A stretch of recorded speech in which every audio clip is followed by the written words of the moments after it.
Bienvenue sur Teach. Vous savez bien, on a parlé des addictions depuis le début de cette semaine et j'ai tenu à vous dire quelque chose.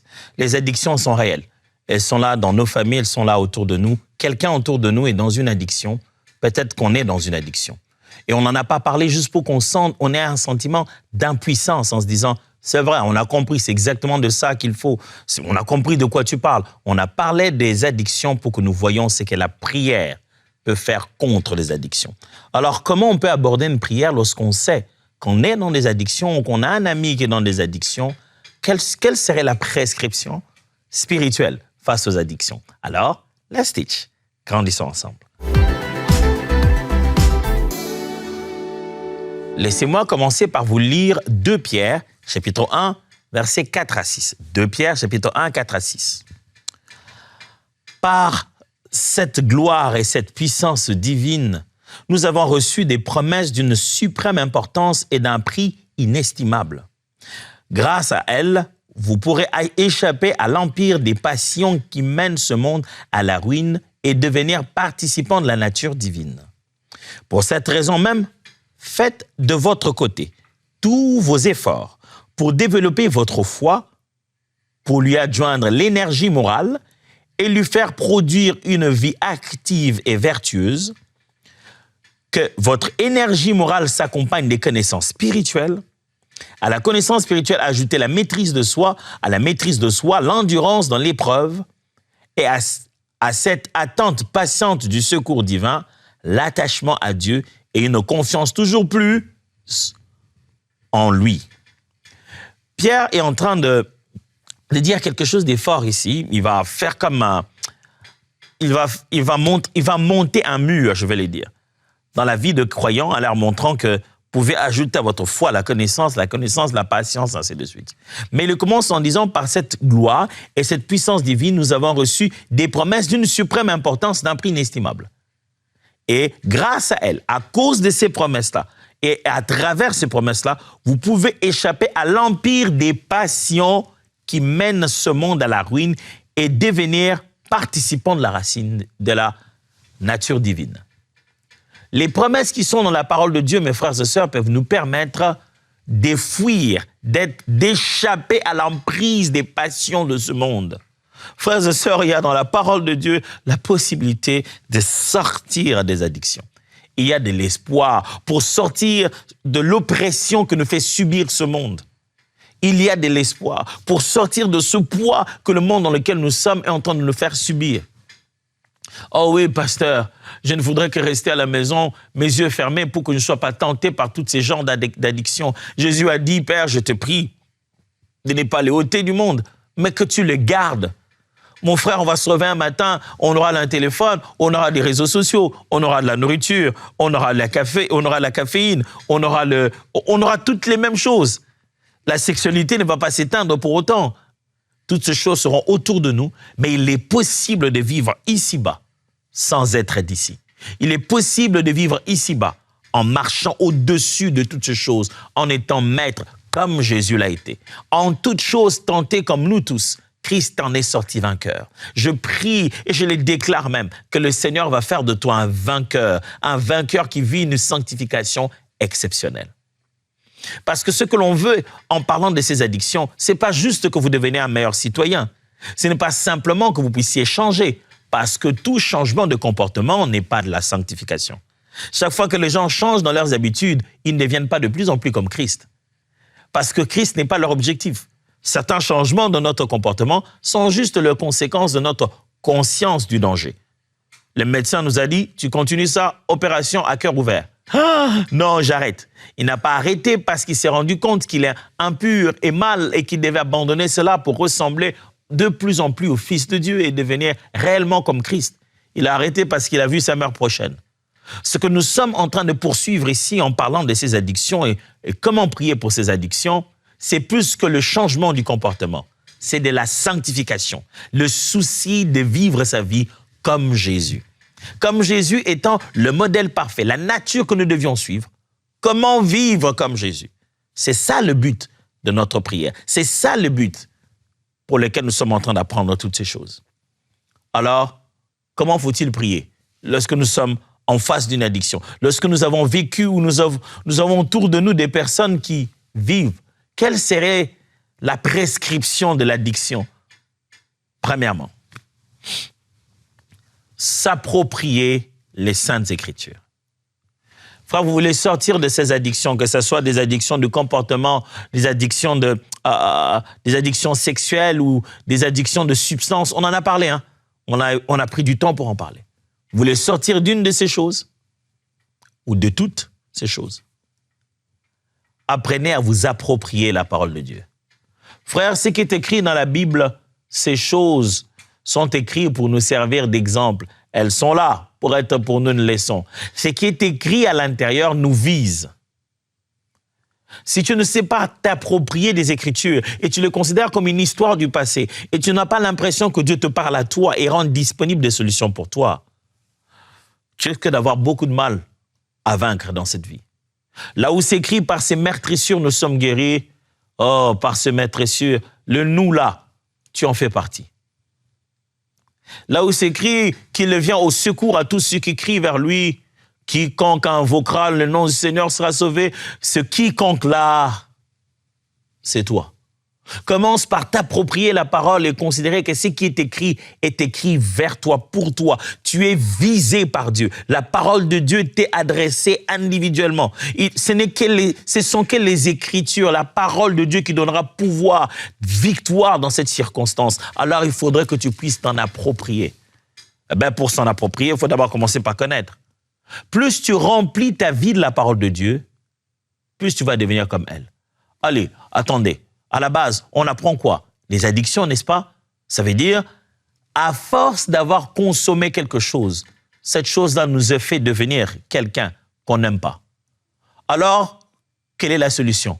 Il faut consommer autre chose. Il faut consommer la parole de Dieu. Et tu deviendras ce qu'elle dit. Consomme les Saintes Écritures et tu deviendras ce qu'elles disent. Lis-la matin, midi, soir. Prends le temps d'étudier. Ne donne pas l'impression d'avoir compris. Moi, quand j'ai commencé à étudier dès le début la parole de Dieu, j'ai détesté le fait de passer des pages et d'avoir des impressions d'avoir compris. Je comprenais des notions de façon générique et ça commençait à m'énerver. Je dis non, mais je crois avoir compris, mais je pense qu'ils n'ont pas utilisé ce mot comme ça. Les mots sont utilisés au sens large, au sens figuré. Je me suis dit, je veux comprendre avant de passer. Chaque fois que tu entres à l'intérieur des Écritures, tu veux comprendre avant de penser, avant de passer. Le Saint-Esprit est en train de souffler la vie de Dieu parce que commencement était la parole. Même pour faire une nouvelle créature, c'est encore avec la parole que Dieu le fait. S'il a tout créé le début par la parole, là, même quand il veut faire une nouvelle créature, c'est toujours par la parole qu'il le fait. Prends la Bible au sérieux. Prends les vérités des Écritures au sérieux. Considère que ça te parle à toi. Mets la parole au centre. Oh, pas le document, la Bible, mais le contenu, les vérités. Mets cela au centre. Lis ça pour toi. Considère cela. Déclare ça pour toi-même. Lis-les à haute voix. N'y réfléchis pas seulement. Prends l'occasion de lire la parole de Dieu. Comment prier? Comment affronter spirituellement les addictions? Pasteur, tu nous parles de la parole. Ce n'était pas pour prier. Ah oui, mais sans la parole, comment vous priez? La déclaration de la parole, l'intériorisation de la parole est le meilleur, le premier pas, le pas le plus puissant dans la prière. Deuxièmement, faire des jeûnes cycliques. La beauté du jeûne, c'est que le jeûne a à la fois des conséquences spirituelles et des conséquences psychologiques. Même des conséquences physiologiques, corporelles. Quand on jeûne, on sait mieux synthétiser certaines matières dans notre corps. Notre corps a besoin de fois que nous puissions le vider comme ça jusqu'au bout, en jeûnant, en ne prenant rien, en passant un long moment entre ce que nous avons consommé et ce que nous allons encore consommer, pour que ça puisse très, très bien nous laver à l'intérieur. Ça, ce n'est que physiologique. Mais spirituellement, la place du jeûne, c'est que le jeûne a pour but de s'humilier devant le Seigneur d'abord. C'est pour montrer à Dieu à quel point on descend et on le montre à quel point on a besoin de lui, à quel point on a besoin d'aide. Dieu, j'ai vraiment besoin d'aide. J'ai vraiment besoin que tu m'aides. J'ai vraiment besoin que tu me viennes au secours. On se diminue devant sa face. C'est pour ça qu'on jeûne. Mais aussi lorsqu'on jeûne, c'est pour priver la chair de ses plaisirs. Le jeûne, quand il prive la chair, il permet à ce que l'esprit puisse mieux recevoir. L'esprit devient plus réceptif lorsque la chair est privée de certains de ses plaisirs. Jeûner, c'est important. Mais ce n'est pas seulement pour ça. Lorsque l'on jeûne aussi, le cycle de jeûne est un moyen aussi de sévrage. Lorsqu'on met quelqu'un dans un processus de sévrage, on veut aussi qu'il jeûne, qu'il consomme moins. On veut aussi qu'il fasse sortir certaines substances de son corps. Et jeûner de manière cyclique, c'est bâtir un nouveau combat. Plutôt, je vais dire, c'est bâtir un nouveau cycle. Je vais le dire plutôt comme ceci. Vous combattez l'ancien cycle par un nouveau. Vous ne pouvez pas rester vide. La nature a horreur de ça. Ce n'est pas comme ça que vous gagnez votre bataille. Il faut remplacer le mal par le bien. Il faut vous créer un nouveau cycle des habitudes sacrées. Et le jeûne et associé à la prière sont des très très bonnes habitudes, surtout pour sortir de toute forme d'addiction. Alors si vous dites chaque semaine je jeûne une fois, tenez-vous à ça. Même si vous n'avez pas eu le meilleur moment de prière, vous n'avez pas pu aller à l'église, mais du matin au soir, tenez cette parole. Même si vous ne priez que 10 minutes, 20 minutes par-ci, par-là, vous grignotez de temps dans votre journée très, très occupée, mais veillez à ce que ce jeudi, le jeudi prochain, mais vous commencez à avoir un peu de maux de tête, c'est signe que ça marche. Ce jeudi prochain, la meilleure des choses à faire, ne vous remplissez pas des exercices très difficiles en disant je vais jeûner chaque fois à sec, je ne mettrai rien. Pendant que vous savez que vous travaillez, vous travaillez à la manutention en plein milieu de l'hiver, pourquoi vous faites ça vous-même? Dites-vous que vous prendrez un jus, vous prendrez du fruit, mais maintenez cela de façon cyclique. Si vous dites pendant tout ce mois, chaque jeudi je prierai, donnez-vous un rendez-vous avec le meilleur de vous-même. Est-ce que je peux répéter ça? Donnez-vous un rendez-vous avec le meilleur de vous-même. Ne vivez pas une vie où c'est seulement ce que vous ne voulez pas devenir que vous voyez. Donnez-vous un rendez-vous avec le meilleur de vous-même, où chaque fois, quand vous arrivez ce jour-là, vous êtes dans votre meilleur état, dans ce que vous voulez en réalité devenir. Changez votre cycle de douleur, votre cycle d'esclavage à des rendez-vous spéciaux avec Dieu. Troisièmement, résistez et chassez les démons. Ah oui. Il y a bien de la psychologie dans l'affaire, il y a bien de la psychothérapie dans l'affaire, il y a bien du péché de l'être humain dans l'affaire, mais allez, il y a bien le diable dans l'affaire. Et il ne faut pas qu'on se leurre.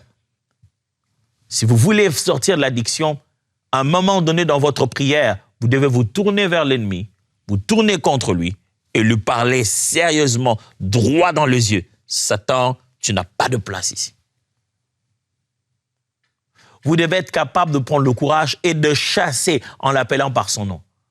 Tu dis, ah, mais pasteur, je ne pense pas qu'il y ait quelque chose. C'est juste que j'aime seulement ça trop. Je ne pense pas qu'il y ait des démons dans l'affaire. Tu penses que quand un esprit mauvais a commencé à prendre le contrôle, il fait quoi? Il vient se présenter, il frappe.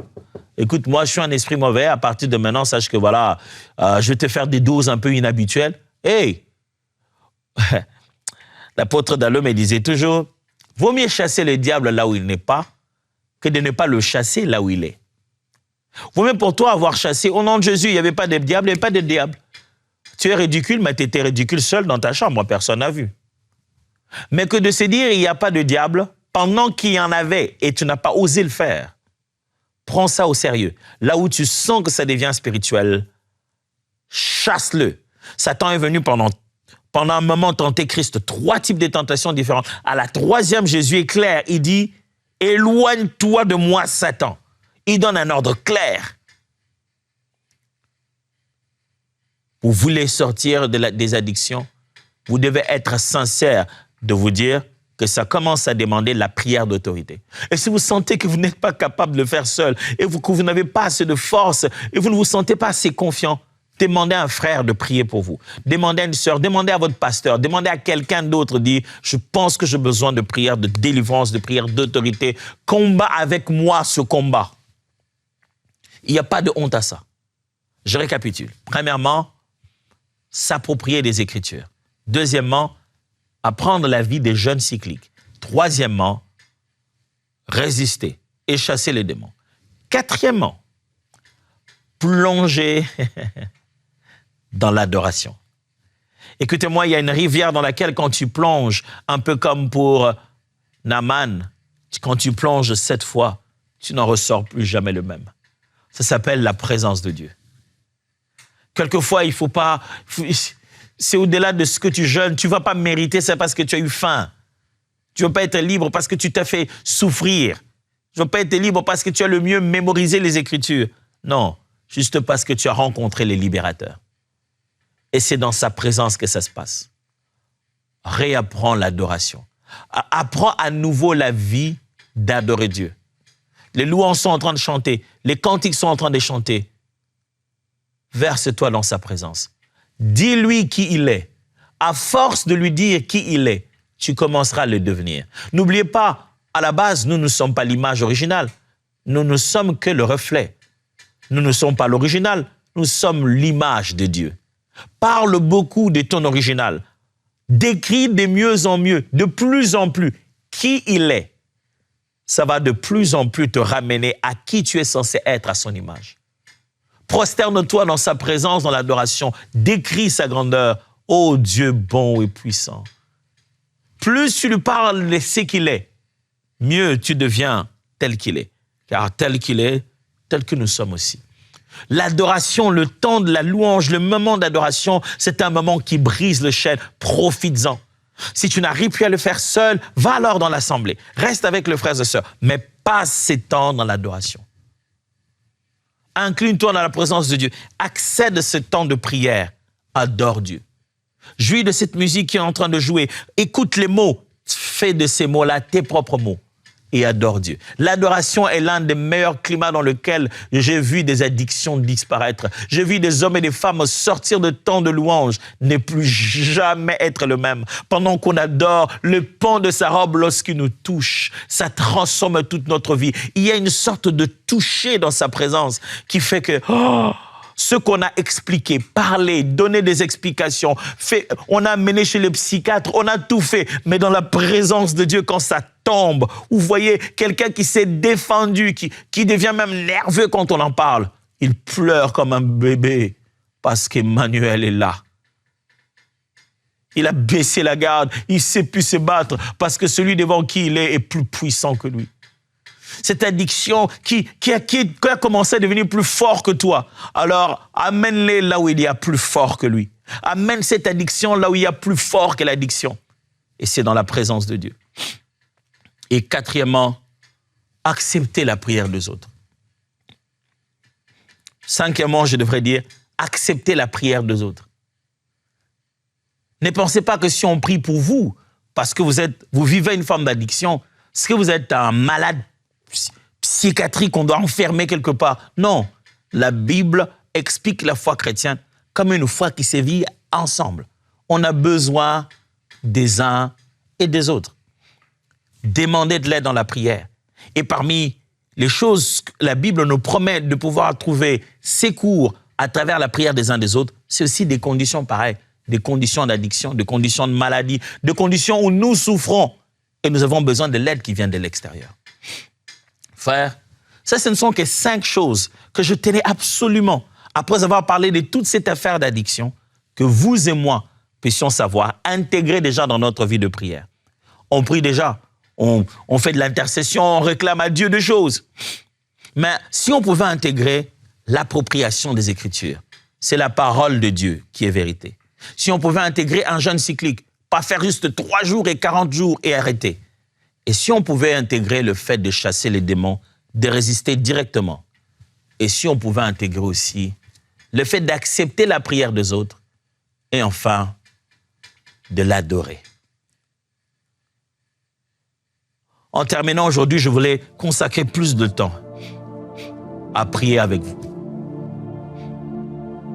Je voudrais qu'on adore Dieu ensemble. Je sais qu'on peut citer le nom de votre addiction, on peut chasser, on peut crier. Mais je crois à une chose, je crois aussi qu'on peut se mettre à l'élever seulement.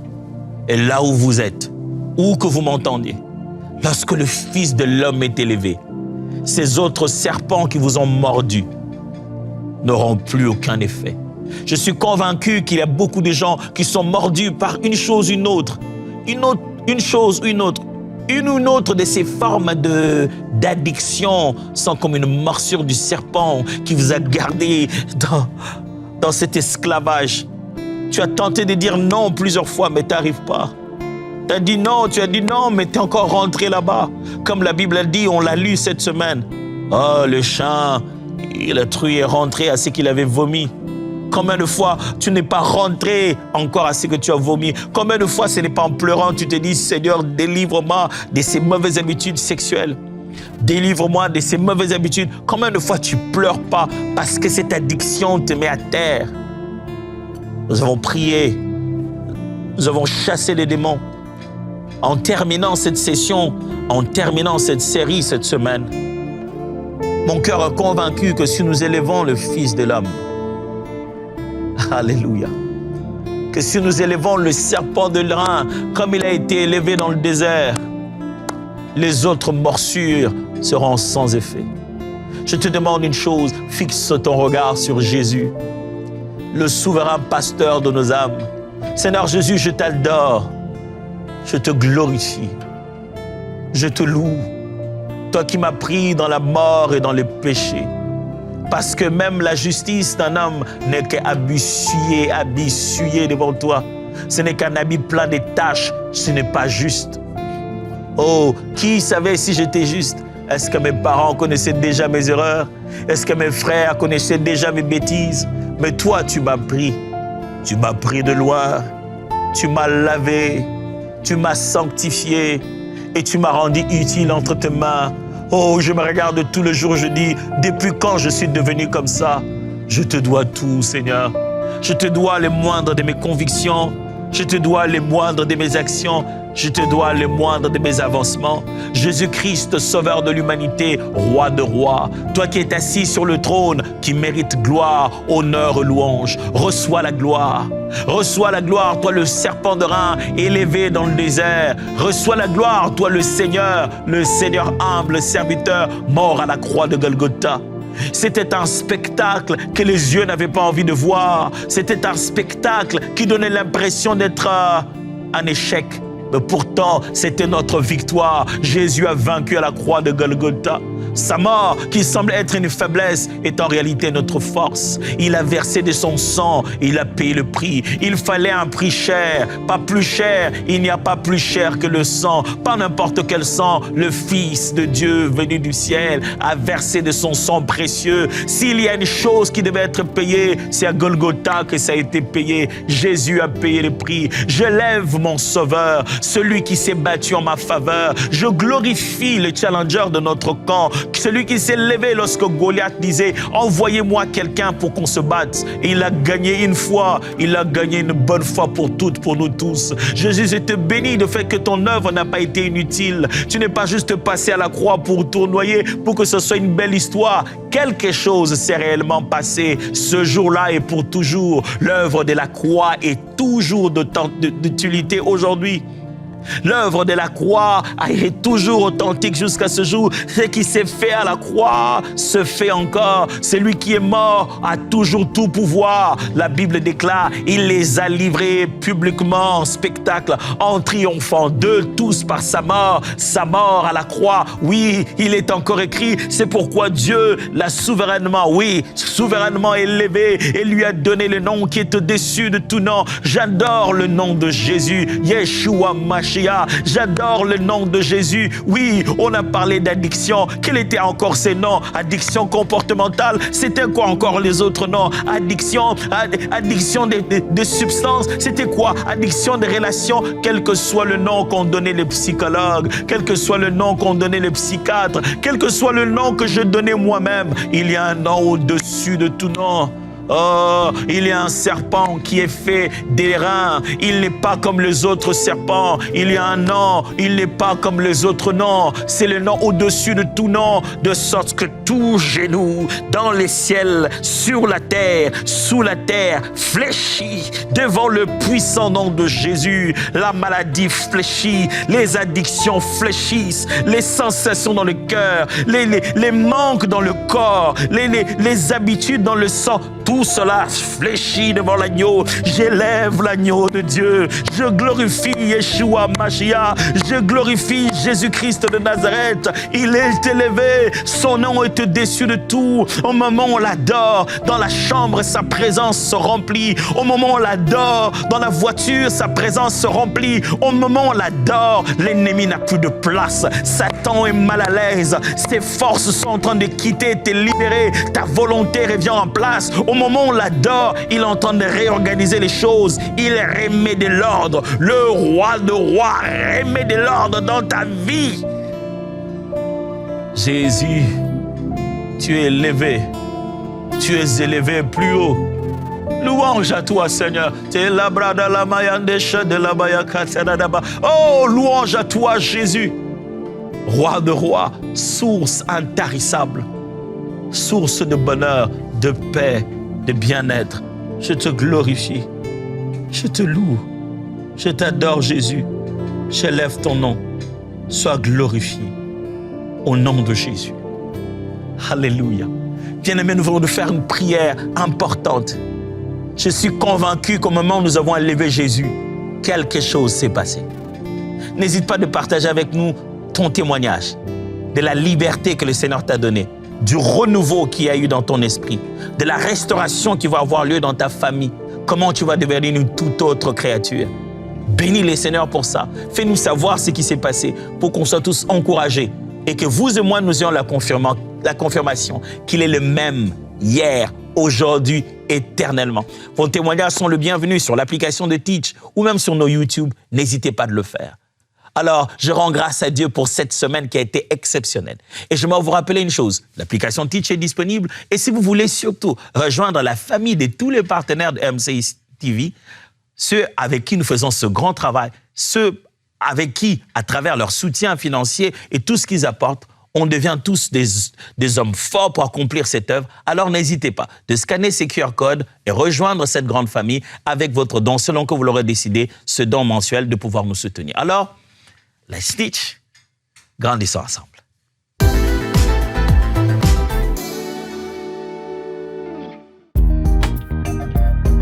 Merci à tous nos précieux partenaires, grâce auxquels cette émission a pu être réalisée.